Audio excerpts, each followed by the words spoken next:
সাধন জীবনের আরও কথা। সাধন প্রসঙ্গে রাজা মহারাজ স্বামী দেবানন্দ তিনি অন্তর্যামী। মন দেখেই তিনি বিচার করেন। ভগবানে যত মন যাবে, রিপুর তাড়না তত কমে যাবে। ভগবত কৃপা এবং নিজের তীব্র ইচ্ছা না থাকলে তার দিকে এগোনো যায় না। আত্মজ্ঞান বা ভগবান লাভ ছাড়া জন্ম মৃত্যুর হাত থেকে কারণ নিস্তার নাই। অহংকার, অভিমান, মান যশ ও ভোগ বাসনা থাকতে সেই নিরবিচ্ছিন্ন শান্তির কোনো আশা নেই। সকল সুখ শান্তি মূল আনন্দস্বরূপ ভগবানকে দূরে ঠেলে রেখে যারা মিথ্যা তুচ্ছ অসার বস্তুর পিছনে জন্ম জন্ম ছোটে, তাদের দুঃখ ব্যথা অশান্তির শেষ নাই। নিজেরকে বেশি চালাক মনে করবেন না। কাক নিজেকে খুব চালাক মনে করে, বিষটা খেয়ে মরে। এই সংসারে যারা বেশি চালাকি করতে চায় তারা কেবল ঠকেই মরে। ভগবত আনন্দ ছাড়া জাগতিক সব আনন্দেরই প্রতিক্রিয়া আছে। স্থায়ী আনন্দ পাবে না অন্য কিছুতেই। অপরের কল্যাণ করতে হলে নিজের চরিত্র আগে তো তৈরি করতে হবে। ভিতরের ভাব প্রকাশ করা খুব খারাপ, তাতে অনুরাগের তীব্রতা কমে যায়। যার যত ইচ্ছাশক্তি বাড়বে সে তত ভগবানের দিকে এগোবে। মন যার যত শুদ্ধ তার তত ইচ্ছাশক্তি প্রবল হবে। নিয়ম নিষ্ঠা না থাকলে কোনো কাজে কৃতকার্য হওয়া যায় না। দুঃখ কষ্টের পারে গেলেই সেই অনন্ত সুখের সন্ধান পাওয়া যায়। এ জীবনে কিছুই ঠিক নাই। 10-20 বছর ধরে শেষ হতে পারে বা আজই শেষ হতে পারে।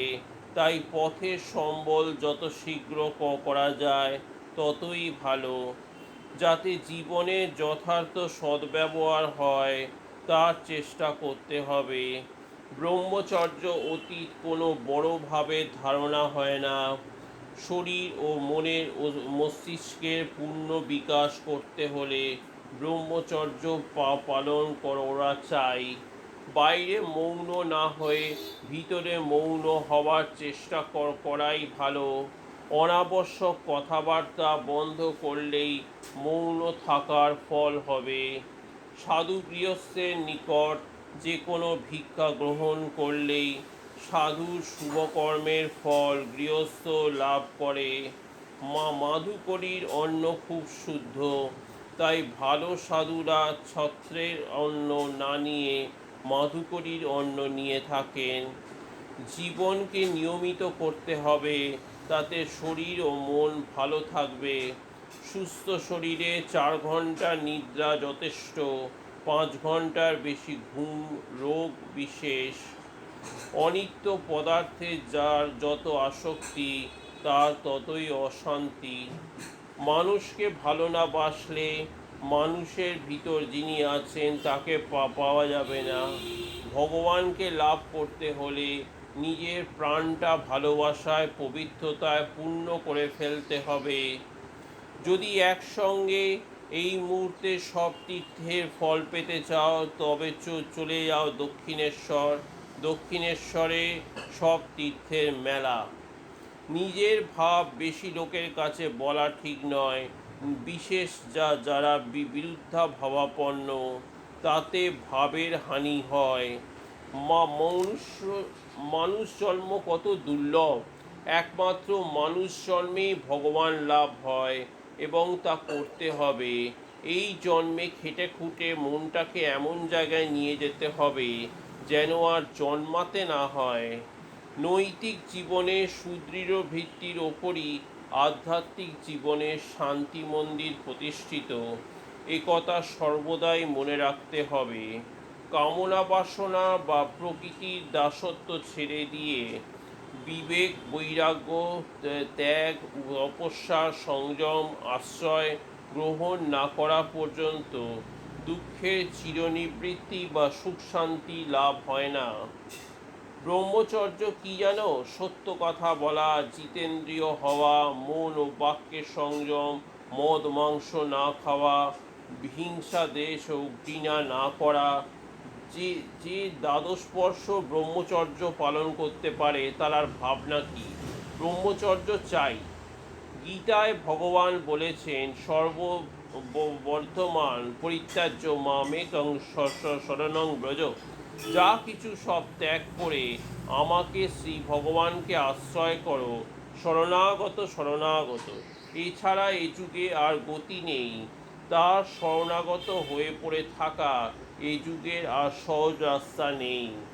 শরণাগত বলতে আমরা কি বুঝি? আমাদের কি কিছু করতে হবে না? আমরা কি হাত পা গুটিয়ে বসে থাকবো? না, তা নয়।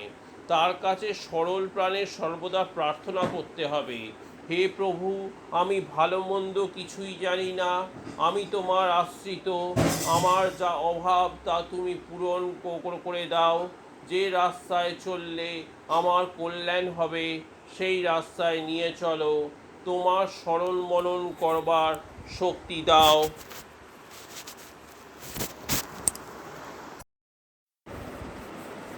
I suppose it could be helpful to be told, as each hastened to explain, that the servant or bride awaiting the master's homecoming in the empty house is among the images of the heart turning to God, but in each considerate attempt to make sure that the reader does not miss the main point, something of the enigmatic beauty of Bengali poem is lost. Even what survived the antiquated language of English translation. Tagore certainly had strongly held religious beliefs of the unusually non-denominational kind, but he was interested in great many other things as well, and had many different things to say about them. Some of the ideas he tried to present were directly political, and they figure rather prominently in his letters and lectures. He had practical, plainly expressed views about nationalism, war and peace, cross-cultural education, freedom of the mind, the importance of rational criticism, the need for openness, and so on. His admirers in the West, however, were tuned to the more otherworldly themes which had been emphasized by his first Western patrons.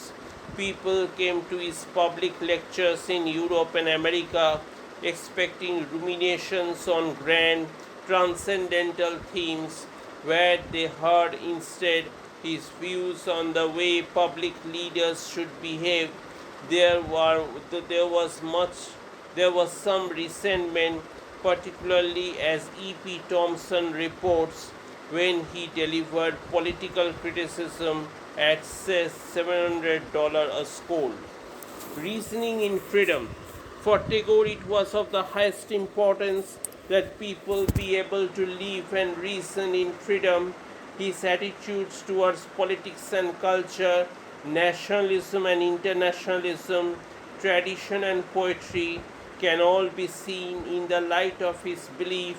Nothing perhaps expresses his values as clearly as a poem, Gitanjali, where the mind is without fear and the head is held high, where knowledge is free, where the world has not been broken up into fragments by narrow domestic walls, where the clear stream of reason has not lost its way into the dreary desert sand of dead habit, into that heaven of freedom. My father, let my country awake.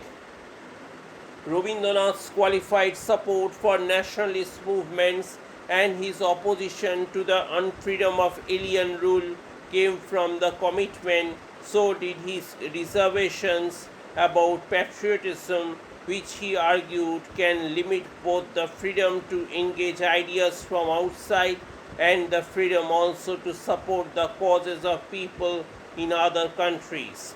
Rabindranath's passion for freedom underlies his firm opposition to unreasoned traditionalism, which makes one a prisoner of the past, lost, as he put it, in the dreary desert of sand of dead habit.